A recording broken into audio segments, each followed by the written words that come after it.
So welcome everybody, and thank you very much to our very gracious host, Samaritan Protective Services. It's great to be here in this wonderful facility. We are excited to do two things. One is for now, one is for later.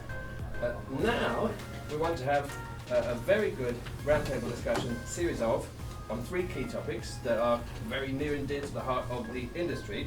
But later, this is of course being recorded, and we want it to serve as a piece of content to remember where we are in this debate and where we're going to go. Can we go around this wonderful and very large numbered room and tell everybody who we are and what we do? I tell you what, I'll start with Brandon because he's the host. If you introduce yourself, and then we work our way around. Brandon Shafikhani, I'm the Chief Executive Officer of Samaritan Protective Services. My name is Mike Pheobus. I am the Chief Operating Officer of Samaritan. Steve Hernandez, I'm with the North Group. Nathan Ackerman, CEO, Riley Risk. Kris Coleman, CEO of Red 5. Joe Autera, CEO of Vehicle Dynamics Institute. Dr. Treston, Red Team Analyst, Milestone Technologies. Kevin and I work for a Fortune 20 company. Lauren Wygant, CEO of Soteria and Shield. Anthony Barone, CEO of Emergility, Protective Medicine. Chuck Randolph, I'm with Ontic and I'm the president of the IPSB. And Andy Bellman, UK Operations Director for Samaritan. Fantastic. Okay, so this is a great group, an august group, and actually this is wonderful to have this group here ahead of tomorrow's event where many of you, if not all of you, are speaking. But what if we could make a difference? What if tomorrow on our panel we could say, as per our conversation yesterday, ... Now I know that some of you are leading your own panels. I know that Chuck you are and Treston you are. What would be really, really nice is if we can really relate that to the group, that we've actually thought through it. Because we often have pre-conference calls, but what if we can push the needle a little bit? Now, with this larger number, this isn't a panel. This is roundtable discussions. So whilst I really want to go around the room, make sure that everyone's heard, feel free to jump in with your own perspectives and we'll see how we can do it. We've got three topics to make the event hopefully a great success. We've got the grey professional, because there's a lot of people throwing out ideas about how we are or are not discreet, how certain generations are more or less discreet, and technology that can help. We've got another one on protected mobility that includes medevac, and then we've got another one about EP modernization. So we'll have a teeny break in between all of them, but they should be short and lively, but with a view to saying tomorrow, aha, we have done some preparation. So, the grey professional, it's a topic that many people keep on talking about on social media, very ironically. I guess, why don't we start there and say, what is the problem that we think people are adhering to, not adhering to, before we delve into the reality, the ground truth? I'll tell you what, let me start with you, Kris, because I have to start somewhere, and I think this could be good. What is the problem that we might want to solve?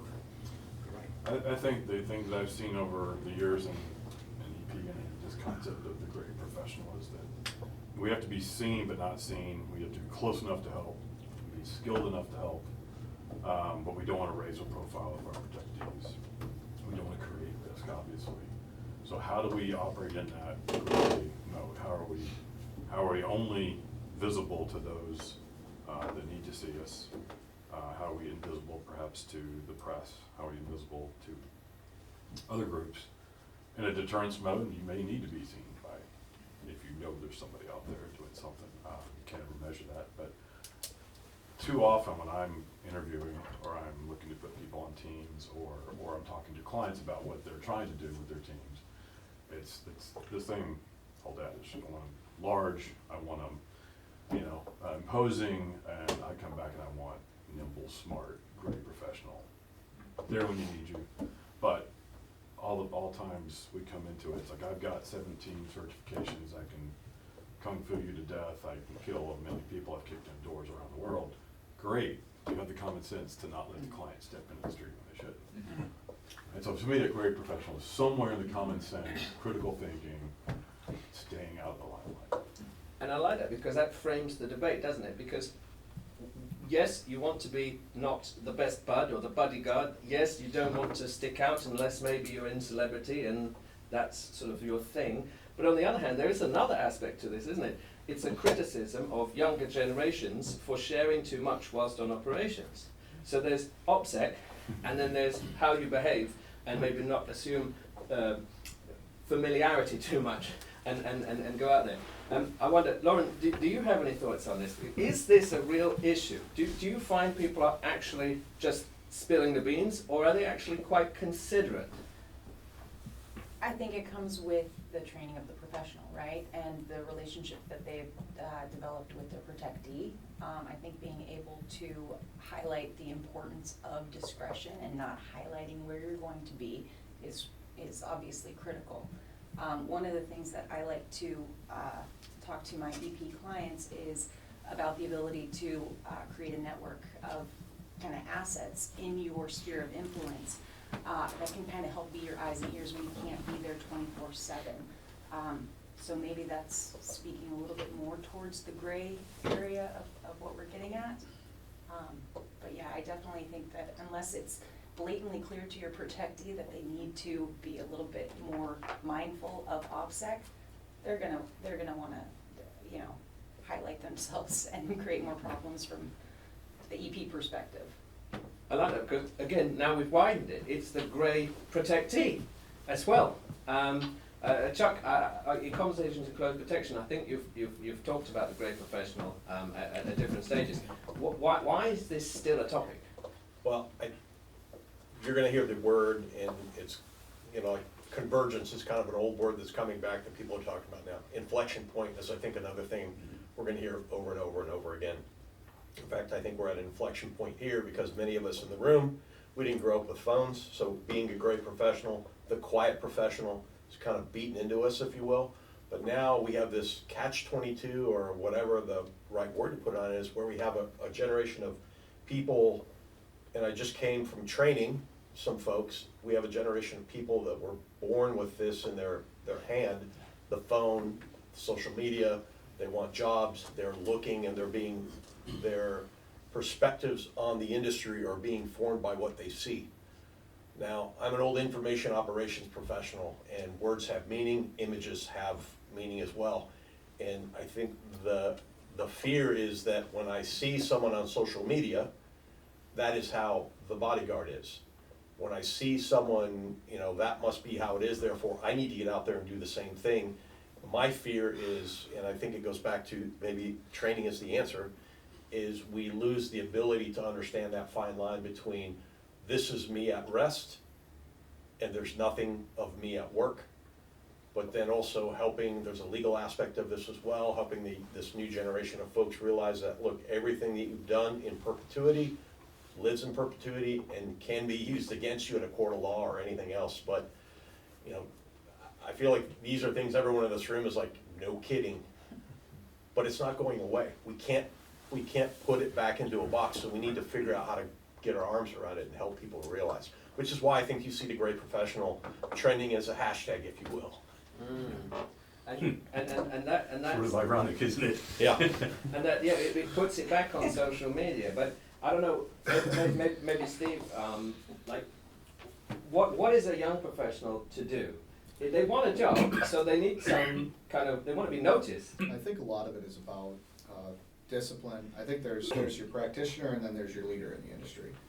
And I think to practice, you have to understand leadership, but you also have to, practice to get to leadership. And I think that's the issue. A lot of younger people, they come out of military service, law enforcement, they want to go directly into a management leadership role. But the fundamentals of a good protector is, things like, we're speaking a lot of behavioral threat assessments right now.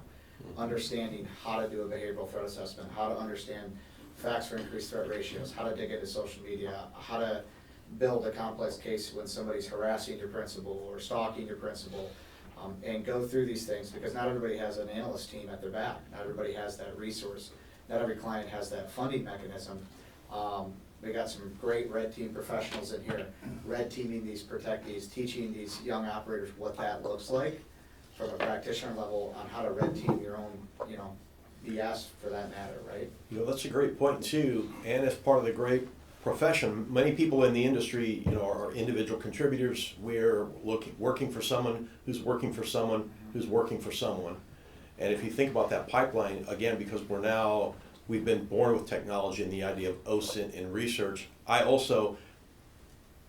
just saying like I'm the body person no longer is gonna cut it. You know, you have to be able, like you say, if you don't know behavioral threat assessment, if you don't know the rudimentaries of red teaming, OSINT searching, assessment, you're quickly becoming a dinosaur. Well, and the threats are evolving too, I think, right? So, you know, we're dealing in an era where one wrong word or move at a party by a principal could be, you know, the rise and fall of stock price. Mm-hmm. It could be the differentiator between, you know, family legacy money being affected in litigation, right? And I think the other thing a lot of young practitioners don't understand is there's 4 reasons people hire us: legal liability, financial liability, life safety liability, and insurance liability. That's why people need security, want security. So at the end of the day, how do you quantify that? How do you quantify that from a value proposition standpoint to the customer? Everybody thinks they're worth $1,200 a day to do executive protection, but what are you bringing to the table? And I think that's what a lot of younger people need to understand. I don't care about somebody that can shoot well. You're just a liability as a CEO of a company, right, and a stakeholder in that company. I'm worried about getting sued, as is, you know, I mean, that's I think anybody who's a principal, right, they're not sitting in front of the judge and there was an incident, we all know the one in Colorado, where it was an unarmed detail and the agent had a weapon and that weapon ended up getting discharged. And the practitioner, the owner of that company, had substantial loss. And he's a great practitioner, a great company. I believe a lot of us have used him over the years. But, you know, at the end of the day, a manager didn't relay something to the practitioner, and the practitioner ended up doing something that ultimately cost him his license and ultimately, so it's all goes back to legal liability for me. If you want to work for us, you got to understand the legal liability, the insurance liability, the life safety liability, and ultimately the financial liability that all 3 of those things are going to incur. Yeah, and that liability would really ring true as a business owner, because it's immediate, isn't it? It's really, really obvious. Maybe the grey line, and maybe I'll come to Kevin, you know, surely there is a need to put oneself out there in some way. That's why we find all these photographs of feet at airports, right? And that they're great because we don't necessarily know which airports and why. But there was a case a couple of years ago in the UK, one female operator was very heavily chastised for taking a photo with a completely green bushy background. Surely there's a happy medium between people needing to promote themselves and being grey. Well, I've only been in this career field for 4 years, and I came from a career field where if you used social media, you'd be fired. Okay? What I've found since I've been in this career field, unfortunately, is that there is a disconnect. There's actually a group of people, I call them the 10-year group. Between 2010 and 2020, the folks that exfilled the military and the protective services overseas because of contract losses have come into this field. And to promote themselves, they have to do it on social media to be separated from everyone else. A lot of this happens in California. You could pick up your phone any day of the week on LinkedIn and watch a video of some dumbass doing something or making a statement about something he doesn't know what he's talking about. And those people are now experts because they work in an environment where they have made themselves experts because nobody's calling them out. None of us here do it usually, unless it's pretty heinous, but nobody calls them out. And their clientele see them and they think, those people know what they're doing, they're on social media, that's the person I want to get, they look cool, okay? When in fact, they go back to Chuck's statement, they really aren't cool, they don't have the training necessary to actually do the job, they just have a good social media presence, okay? Who was Tanya Harding's bodyguard? I can't think of the guy's name. And he was terrible, but he went to New Zealand and he trained, and he was an expert. Right. Because he needed to go halfway across the globe to go find a place where he was seen as the expert. I was just trying to find his, I can't think of his name, but yeah. I think Sean it- something or other, Yeah. I think. Yeah. To stay on topic though, you can be gray in this field and nobody knows who the hell you are. Nobody here knows who I am, fortunately. And you can still do your job effectively on this job. But it requires a baseline training. It requires training. And if you're good at what you do, you don't need all that other stuff. Word of mouth will pick you up. And most people know that in the industry. And people kind of shy away from all those people that are doing the social media stuff because, they know. I mean, the saying is, you don't know what you don't know. Well, it's true. It really is true. And most of the people in this room know it.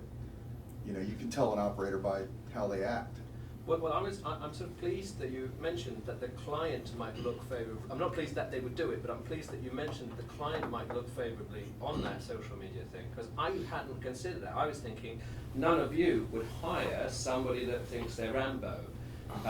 But of course, they are being hired directly by the client. The client doesn't know any better. I think it's important to note, so like Ukraine this past year, there were incidences, where we needed to get people out of Ukraine, and I needed Rambo, and I sent Rambo, over there, but Rambo wouldn't be the guy I put on a corporate EP detail, right? There's what's in your toolbox and what's not. What's your capabilities? What's your skill sets? If you're a hard skill set person, then there's a place for you. But there's not a place in corporate security, corporate EP.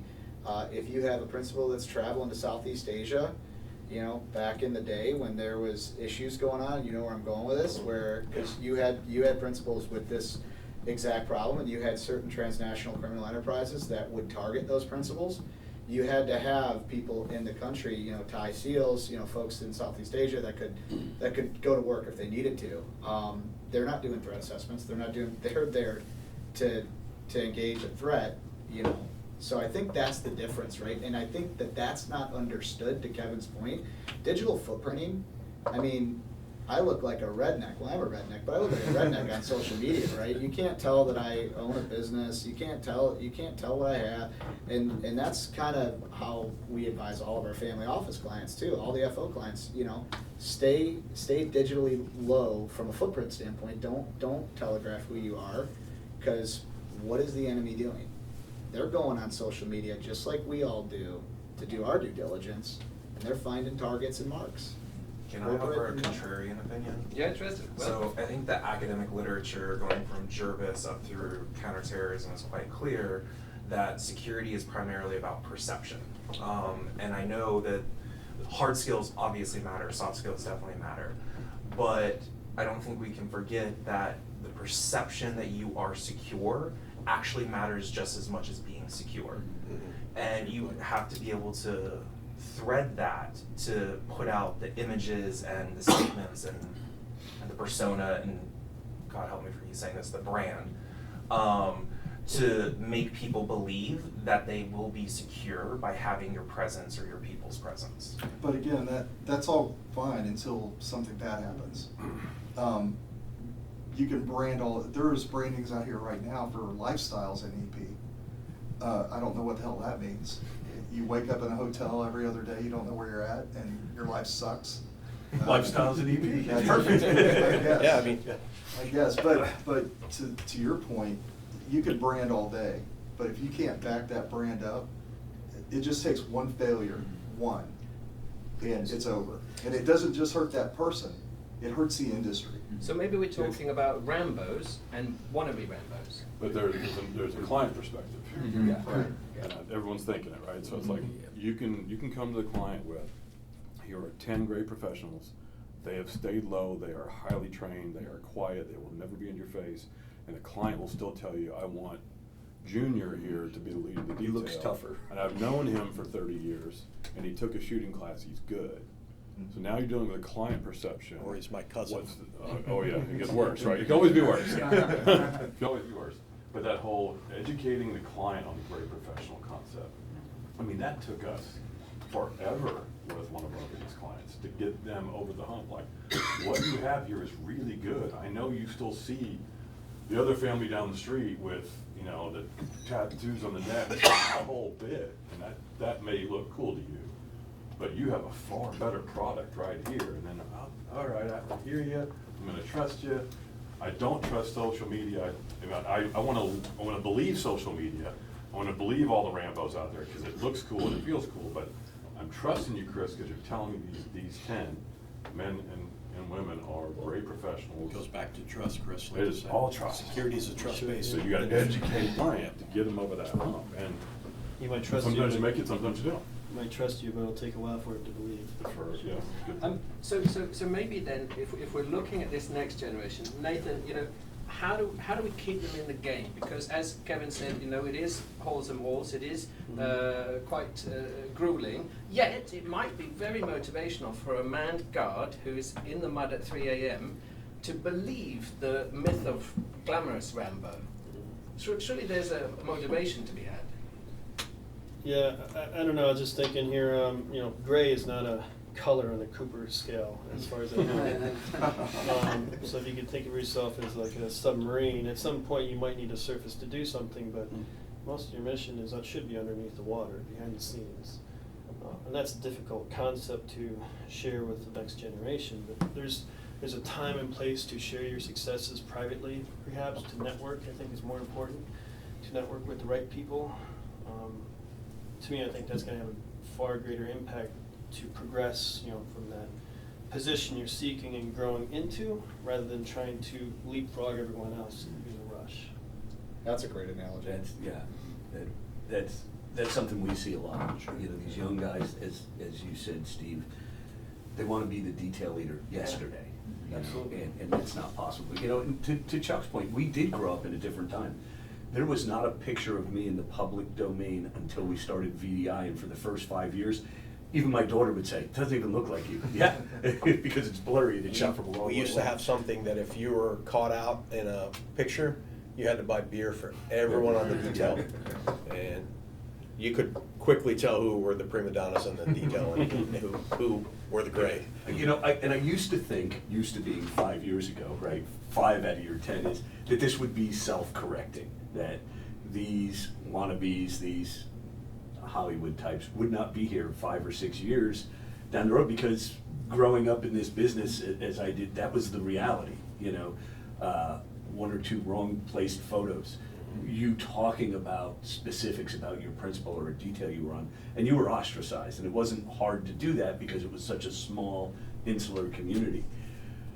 Now though, with social media, these people are able to perpetuate and continue to perpetuate. The challenge with training, and I know, you know, Chuck, you mentioned it, you've mentioned it as well, Kevin, is, and from the training side of the house, it's difficult to sell legitimately applicable training to a certain subset in this profession because they don't understand it. Our corporate clients and their security practitioners clamor for our SD, our Surveillance Detection Program. We do an open enrollment program occasionally. The people who really should be in that class aren't even interested because the tires don't squeal, nothing goes bang, you're not fighting anybody, and it's even difficult to market it. You know, I could put out a picture of a driving course, everyone's like, wow, look at that, that's cool. I can put out a picture of our vehicle-centric defensive tactics, oh, that's cool. Now I put out a picture of an SD course, and it's the lobby of a hotel. Yeah. What's cool about it? It's the linchpin, I think, to success. But if we're going to be great professionals, it's going to be a long, hard road to counter those who are putting themselves out in the spotlight and saying, look at me, you need to do this. And you know, you've got to make a concerted effort. One is to stay the course, right? Continue to be gray. And 2 is you've got to pick and choose your battles. And for me, you know, social media is a tool. We have a steadfast rule even today. We never post anything about where we are. It's where we were. Yet, you go out there and you see practitioners out there posting. In fact, Frank Rodman from Torchstone, you know, he was highlighted in an article, Michael Dell's daughter, and Frank had been his detail leader at the time, and pulled her aside when she was in her late teens and said, hey, you have to, in the early days of social media, you have to stop posting pictures of you and your brother by the cars, by the jet. And a few years ago, she wrote an article that was featured in a mainstream magazine that said now as a mother of young kids, she gets how absolutely asinine that was. So the point being is, how do we as the experienced practitioners drive that point home to some of these younger professionals or up and coming professionals, hope to be professionals? Even some older ones. Even some older ones. It's How do we well- drive the point home that says, this is a really bad idea? It's and a change mentality, that right? dynamic? It's a mentality. Mindset, If you don't have the mentality, I mean, what does a duck do? Anybody here duck hunt? What does a duck do? A duck looks calm and cool on the water, but underneath the water, it's moving. Paddling like hell It's underneath, moving, yeah. but it's not letting everybody know how fast it's moving, right? I mean, if you ever just sit and watch a duck, you're like, that thing looks so calm, but underneath the water, it's going. It's processing everything going on. It's listening for predators. I think that the duck is the perfect example of the best EP agent, right? Because it's constantly ready to get out of dodge. It's constantly moving. It's constantly thinking. And, you know, I sit and watch ducks through glass all the time. And I can tell you, you know, it's interesting because when I go and watch some of the details that we have going on, I see some young guys that, I mean, I got one guy on a detail right now with a family office, and I'll tell you, he's young. He's like 25. He's never been in the military. Went to an EP course, and he's solid. But you know, his dad was like, you know, ex-SF or you know, raised him up. So he has a mentality to where all the threats, everything, like he's processing the data, the stuff he's seeing. So I think it's a lot about mentality. If I'm hearing just Well, trying to build it now. Think about it also, it's like football or soccer for the Brits in the room. You know, we get somebody and they join the team, you know, team Red 5 or Team BDI, Torchstone or whatever company you're in, North Group, whatever company you're in here, and all of a sudden I'm a linebacker or I'm a forward or center, whatever the appropriate thing would be. Now I have a bit of, I'll say fame, but I have a bit of station, and maybe perhaps part of the answer here is mentoring. I think what I'm hearing also is like to help mentor, like, hey, look, you're the quarterback or you're the star forward for Arsenal. You're now making X amount a year, and here you go, just do your thing. But nobody's really talking to these folks, old or young, to say, here's how you manage yourself in the industry. Because you see this also, like, hey, I came from the government. We did things a certain way in the government. Well, it ain't the way it is in the .com land. Right. Or vice versa. You know, I came from the corporate world, and now I'm in a government space or quasi-government space. We don't do that here. And I think part of it, maybe the answer is mentoring, because if you think about it, you know, I wrote that thing, I don't know, 15 years ago about the slices of executive security, and it makes me think like everyone thinks there's an entry. You said man guarding earlier, Phil. I mean, you see these issues where, like, I think there was a couple guards at a nightclub that lit somebody up, killed somebody who wasn't even in their area that they were supposed to be guarding because they saw something happening and thought, well, we need to go do something. Are they EP? Are they not? But if you look generically across the board in media, it all kind of gets glommed into EP. And I was thinking about what you said about contractors and thinking about what you were saying about, Joe, about surveillance and thinking about like driving or all the various aspects. You know, maybe as part of the mentoring, we need to help understand people like where do you fit in this security supply chain called protection, and what are the things we need to consider around that? You know, Joe set it up kind of for you, like a softball there. I was waiting for somebody to hit it. There are a lot of people in this room right now that are working on standards. There is no standard in the United States for EP, period. Everybody does what they want to do, and they say it's what they do. You know, there's no standard. So And they say it is the way. it's the way, Right, instead yeah. of a way. So we have that underlying tone here where until that happens, there isn't, people are gonna do whatever the hell they wanna do, as long as they're getting paid. Wow, wow, wow. But they could still remain grey, because grey could still sell. I don't know, Robert, I haven't come to you yet. What are your thoughts? Yeah, the interesting thing that we've been facing recently are young clients that we are serving, and their understanding of what they think is good. And that also comes from social media and kind of going back to managing client expectations. So I have, say a recent client that wants to go out very visible, high net worth, wants to go to all these sporting events, but wants this super big Secret Service looking detail because that's what he expects to have, but doesn't understand the more low vis and the more gray we actually are. That's what we give to them, but they don't want that. And that's with some of our very young high net worth clients that we're serving right now. So managing that client expectation, I think, is equally as important as, getting people coming out of the mill, which, Steve and I work with a lot of those folks that come out and they're like, yeah, I can do everything and have done everything. That's great. But what can you refrain from doing and keep that look away? Some of those guys come out and exactly who they were just because of the look that they have or where they were working. So the big thing that I've struggled with recently is trying to manage the expectation of the client of what good looks like.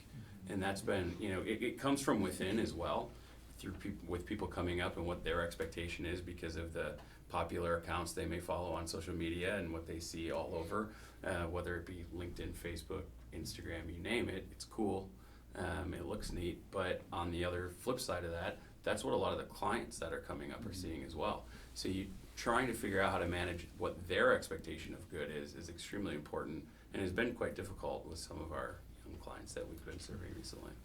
Back to the standards question, if you were to take this group and some other providers we all know and say, we're going to adopt, and ideally we're following some sort of a group on IPSB or someplace that says, here are the golden rules.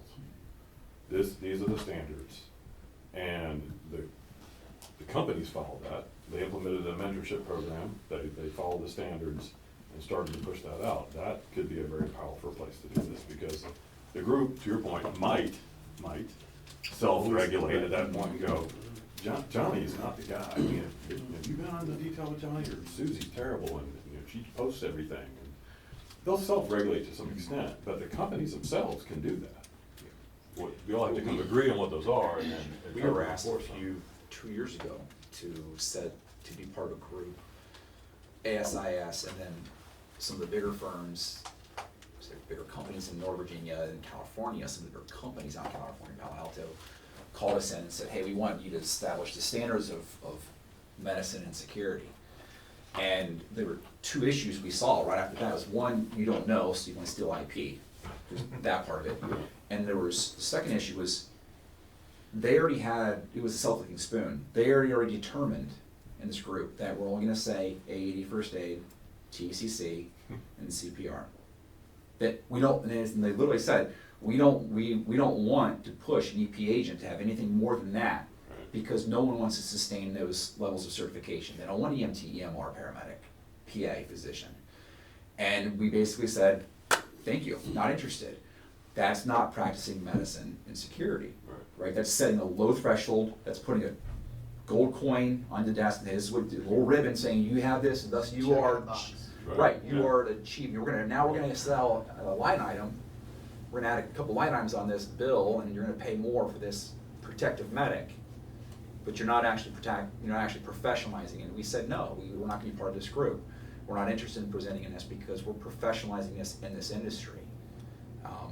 But the best part of a standard, though, is you can be better than the standard. Correct. Sure. Right, it sets the floor, not the ceiling. Correct. Right. Now, I sense we really want to talk standards, but I really want to talk grey. I think the point in all that is to get to standards, which, to be clear, I'm all for. But to get to standards, we need best practices, sorry gang.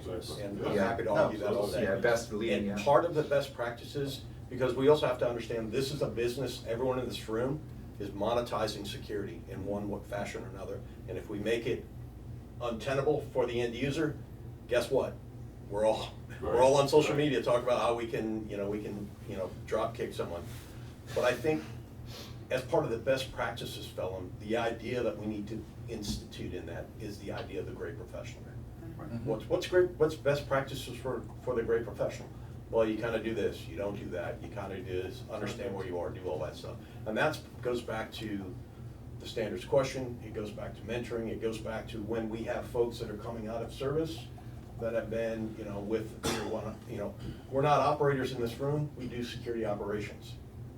There are needs for operators. I think Steve said it earlier. Those are special cases, and that requires that who's ever at the top of that chain has done a good risk assessment and says, I need operators for this. But for this one, I need security practitioners. Why? Different risk, different threat. But maybe benchmarking and mentoring and bringing that into the conversation. So, And that's an interesting point you bring up, when we talk about standards, because we've talked about it, a bunch of people in this room. We'll talk about ethics, but what about the gray man? What is profession? How do you define professional behavior? Well, quite honestly, in this profession, unlike some others, it's pretty easy to define, right? There's a pretty bright line of what is considered acceptable, again, from a risk management standpoint, and that's part of the challenge, I think, and Steve, we had talked about this ad nauseum. We're risk managers, and yet we're bringing people into the profession, or people are trying to make their way into the profession that seem to not understand the context of risk. Everything you do poses a potential risk. Everything you as a practitioner does poses a potential risk to the client, right? I harken back to my days at running a detail for a tech company. I had 3 business cards. The one I handed out the most said operations analyst, because I could get the most done on that business card. I could walk into a hotel and talk to somebody, hey, my boss is coming in. I'm just an analyst with the company, but we'd like to, give the right impression. We'd like to do the right things. Very few people outside of a very tight circle in the company even knew that I was providing executive protection to the CEO. Sure. And I think we've lost some of that. I think mentoring is part of it. What do we mean when we say professional behavior? What makes James Bond cool? And feel even the definition of gray. James Bond doesn't talk about being James Bond. I would offer a Sure. Huntonian critique of this though, in that the lack of self-regulation primarily stems from an unwillingness to actually call people out. So an individual may be blacklisted, but if you're unwilling to step forward and say, this particular group, this particular set of individuals, or this company performs badly, you aren't self-regulating. And so particularly the higher up people in here, you're failing on the Huntingtonian standard of professionalization if you're unwilling to step forward and do that critique. Yeah, I don't think anybody in here is afraid of calling We operate, I mean, I think we have a lot of, But I think there, call-outs that but happen in if I this may, industry. before we get into the whole flame war stuff, which Right. I'm not a fan of. I think the better way is like, hey, Steve, it's Chuck, can we get on the phone? Yeah. Hey, brother, what's going on with you? How are you doing? What's happening? Hey, your guy was out, and I don't know what he was thinking, or hey, your agent was out and she did this. Then I Let's- immediately let's- go to billing, and I'm now, and so this is my thing, because you bring up a really good point. Be no do. From a practitioner, right? Because I get this all the time. We have a no-show on our guard division, which I hate. I wish it would just go away, because the guard world sucks, but you all know that. But there's a monetization with that, with some of our healthcare clients and what have you. So, but with our guard side, I get that call. I don't care how much money, I'm not gonna charge that customer, and I'm gonna have a conversation with the employee or the contractor. And I think that's a really good point, because a lot of times, and this is why a lot of bad blood happens in the industry, and it creates publication on social media, it creates toxicity in the industry, because I think that, he took a job for me because Devin Tullis sent it to him versus me, but we're all staffing the same. Here's the thing, we're all running in the same pond, and it's really important to know this, that when we screw up ownership, we have to own it. I've screwed up a dozen times in business, but I have mentors that are keeping me honest, telling me what to do, how to own it, how to fix it. But if I screw up there, the practitioner's gone, right? The contractor's gone, and then I owe him time and money. Well, think about this though too. Say we all just started. And if you had somebody that quietly, instead of like, you're on social media, man, that guy screwed up or that girl screwed up, and then it's all over. And now ego is involved. And hubris is involved. And that's a whole different conversation that we don't have time for. But as opposed to, Treston calls me up and says, hey, Chuck, this is Treston, I'm from blah, blah, blah. Hey, what's going on? Hey, look, I saw you did this. I want to give you some feedback. I'd like you to understand this is not what professionals do. and you seem like now I have an opportunity to course correct. I can take that feedback like an apple, take what I want out of it, throw the rest away. I might be embarrassed, but at the end of the day, you haven't outed me in front of my entire tribe, and now, before I even have a chance to correct, and we come back and go, okay, I got it, thank you.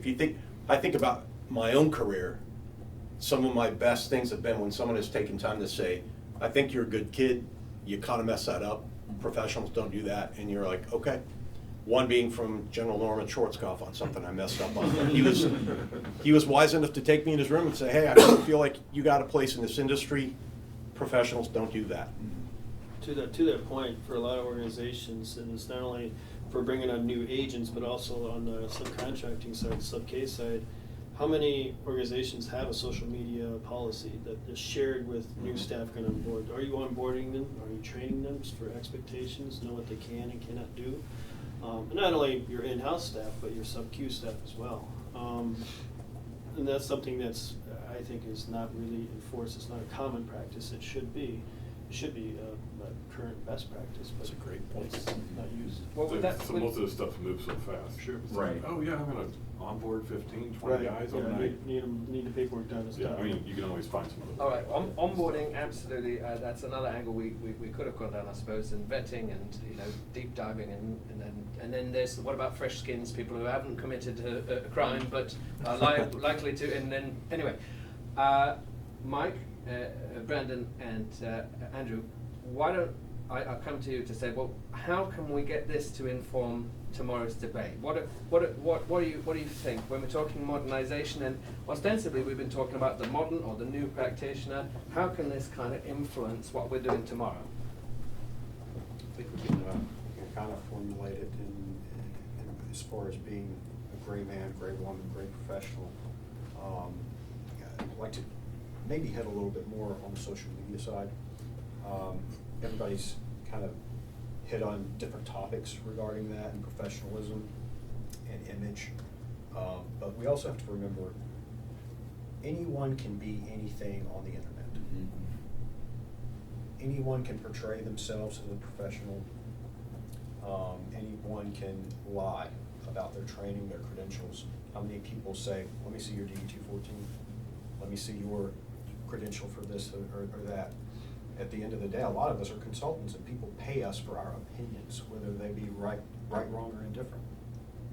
So we do have to police ourselves and hold our personnel at a higher standard. And I think that goes into Chuck's point of mentorship. We as leaders of this industry are beholden to the people that work for us and that we subcontract and our clients to mentor and set standards, not the bare minimum, because that's all a standard is, exceed those standards. And that's just going to be an ongoing issue. We're never going to perfect it. We're always going to keep trying to strive to be better and correct issues. And like flaming people on the internet, that's not going to help. We're all human, we all have egos, and we all get angry, and we can't let anger dictate how we're going to move forward in the I have a industry. question for you on that. Do you think that point is why you see the ideas of like stoicism and stuff suddenly popping up as like people now, and you see all this, because I wonder if it's the other side of People are tired public, of it. where like I'm awash in all the social media stuff, and now I need a different way to think about it. So I think that's an interesting point. That's a good point. That's a good point. Other people, are probably tired of being awash in the mess and seeing it. But then we don't have to mention any names here, but there are people that them of themselves are celebrities as a bodyguard. Who would hire them? Somebody who doesn't know any better. Yeah. To some people, they look like the best thing since pants with pockets. We took a sort of bridge between not blasting on social media and to what you had pointed about holding your people accountable. Protective medicine's not new, security's not new, but what we're doing, combining the two is new.